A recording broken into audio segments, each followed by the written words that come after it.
Assalamualaikum warahmatullahi wabarakatuh. Saya Herlina Ekawati, calon guru penggerak angkatan 5 dari SMA Negeri 1 Jepon, Kabupaten Blora, Jawa Tengah. Pada kesempatan kali ini, saya akan menyampaikan koneksi antar materi, kesimpulan dan refleksi pemikiran Ki Hajar Dewantara dengan fasilitator Ibu Endang Sriwahyuni MPD dan pengajar praktik Bapak Yani MPD. Refleksi saya terkait dengan pemikiran Ki Hajar Dewantara yaitu apa yang Anda percaya tentang murid dan pembelajaran di kelas sebelum Anda mempelajari modul 1.1? 2. Apa yang berubah dari pemikiran atau perilaku Anda setelah mempelajari modul ini? 3. Apa yang dapat segera Anda terapkan lebih baik agar kelas Anda mencerminkan pemikiran Ki Hajar Dewantara? Ada hal-hal yang saya percaya tentang murid dan pembelajaran di kelas sebelum saya mempelajari modul 1.1.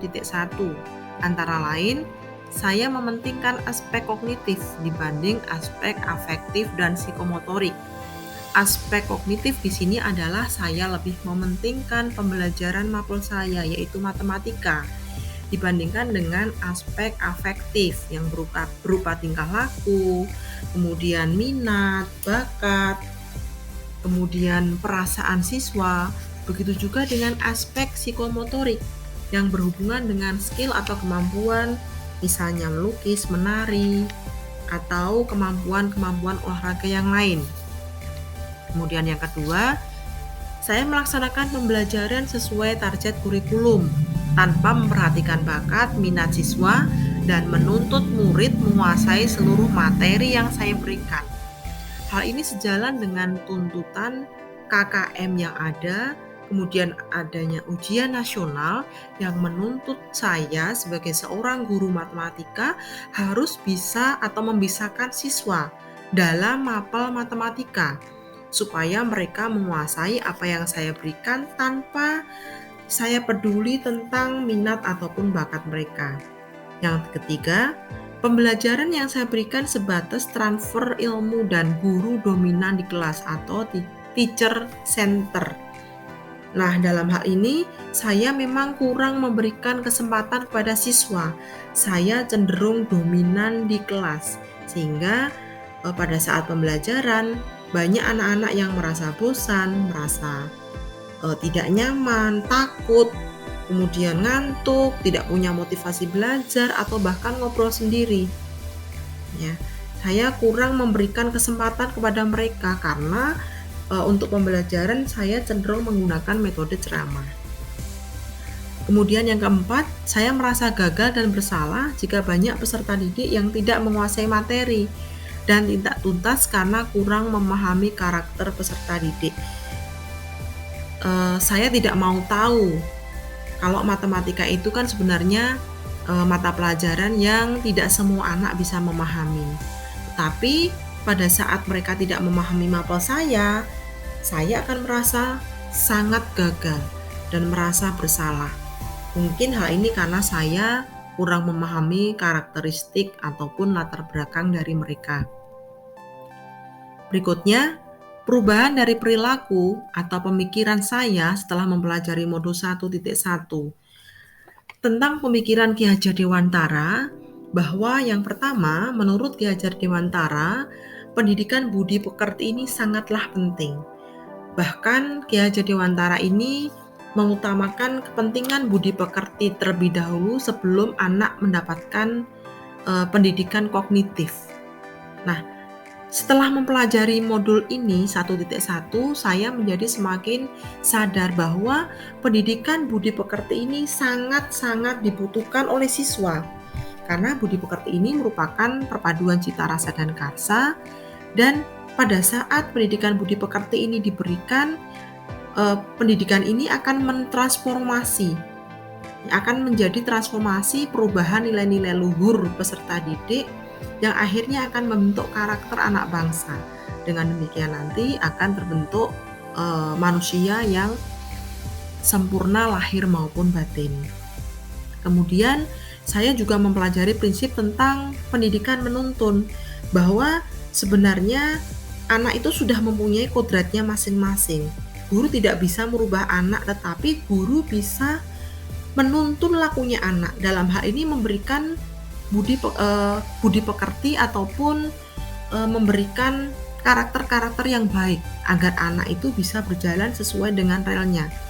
Setelah mempelajari modul ini, saya menjadi sadar bahwa guru harus mempunyai 3 prinsip, yaitu ing ngarsa sung tulodo, di depan memberikan teladan, ing madya mangun karso, di tengah membangun semangat, dan tutwuri handayani, di belakang kita harus senantiasa memberikan dorongan kepada peserta didik. Saya menjadi sadar bahwa guru ini sebenarnya adalah pamong yang mengarahkan siswa jika dia berjalan di rel yang salah. Dan saya juga sadar bahwa saya harusnya menggali kemampuan peserta didik, mengembangkan bakat dan minatnya, tidak hanya menuntut tapi menuntun. Kemudian yang ketiga adalah pemikiran tentang pendidikan berpihak pada anak. Nah, setelah mempelajari modul ini, saya sadar bahwa seharusnya saya memberikan kebebasan kepada anak untuk melakukan segala sesuatunya, tetapi tetap berada pada relnya. Jadi kita tidak memuja anak, tetapi kita menciptakan pendidikan yang berpusat pada anak. Bagaimana caranya mereka merasa nyaman pada saat kita memberikan pembelajaran. Kita bisa membangun kemandirian mereka, tidak membiarkan mereka bebas lepas. Jadi kita benar-benar menghamba kepada anak, kita berorientasi pada kebutuhan anak atau student center, sehingga anak bisa berkembang sesuai bakat dan minatnya.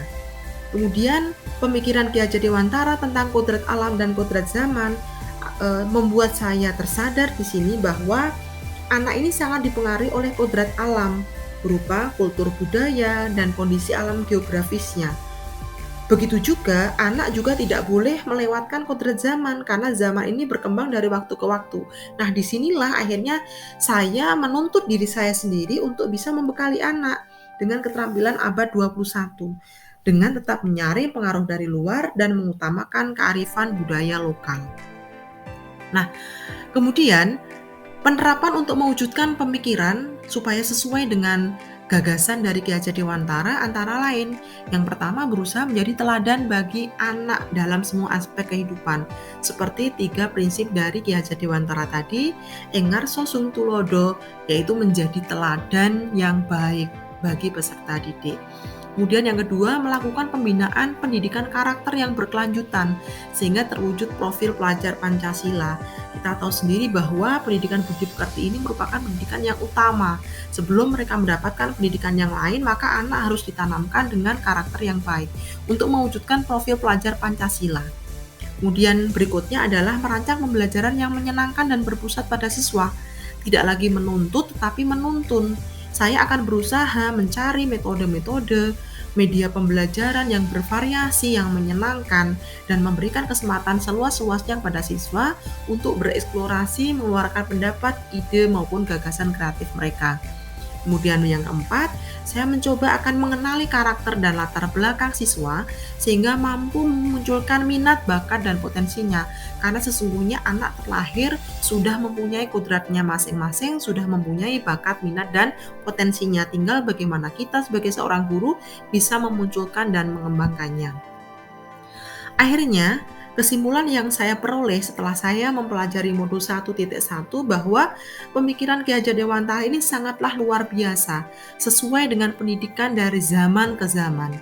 Oleh karena itu, marilah kita sebagai pendidik untuk segera menerapkan pemikiran Ki Hajar Dewantara ini dalam melaksanakan pembelajaran di kelas, sehingga terwujudlah manusia yang seutuhnya. Terima kasih, demikian apa yang bisa saya sampaikan. Saya akhiri, Assalamualaikum warahmatullahi wabarakatuh. Salam dan bahagia.